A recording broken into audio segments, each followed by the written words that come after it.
Hello, what's up mga kaangkol? Magandang hapon sa inyong lahat. So, ayun, ngayong hapon naman tayo nagpabakas ngayon mga kaangkol. So, pupunta po kami sa isang lugar mga kaangkol at doon po tayo magkikita-kita. Siyempre, ipopost po namin kung saang lugar po kami naroon.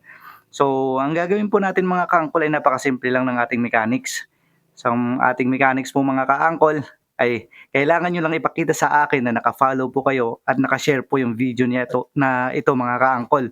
So, yun lamang po ang mechanics natin mga kaangkol. At kung nakita nyo po ako, lumapit lang po kayo, pakita nyo na kayo po yung naka-follow sa akin. At naka-share po yung post na ito mga kaangkol. Kayo na po ang panalo mga kaangkol. So, yun lang mga kaangkol. Let's go. Unahan na lang po tayo. A few moments later.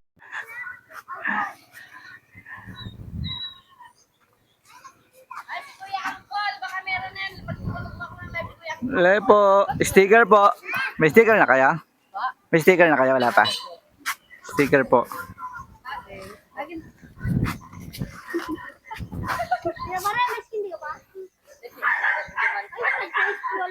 Ano po yan? Napanood ko. Ano po yung napanood nyo? Ano po yung napanood nyo? Ito na lang. Ano po ba yung napanood nyo? Talagang ko na. Patingin po. Patingin po, ante. Patingin po. Buti na lang nasilip.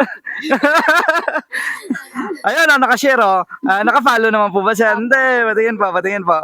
Okay, tingnan natin. Wait lang, ano na to? Tignan. Sa ano to, sa FB Lite tong gamit niya.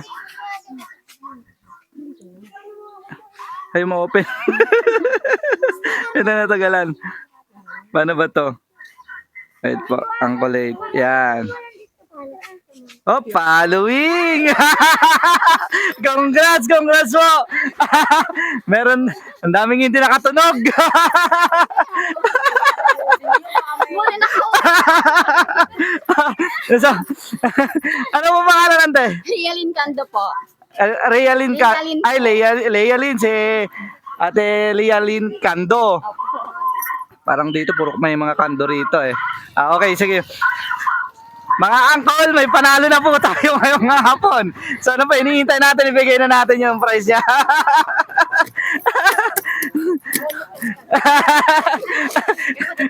Ay, manunod eh. Alam mo, mga kaangkol may panalo na po tayo si Madam Lealin Kando. Ayun, congrats mo. So ayan mga kaangkol, winner po natin ngayong hapon si Mama Lealin Kando. Ito pong pasasalamatan natin yung nag-sponsor po ulit nitong bakas-bigas po natin si Sir Kapitan Rene Camba. Ayan po, so ano pong masasabi natin sa kay Kapitan? Hi Kap, thank you Kap. Dahil sa inyo may panghapunan na kami. Ayan, Kap, maraming salamat po at bless po sana kayo ng Panginoon na sobra-sobra pa. Yun mga kaangkol, abangan nyo pa po kami sa inyong lugar dahil meron pa po tayong isang lugar na pupuntahan ngayong hapon. So abang-abang lang mga kaangkol, maraming salamat po.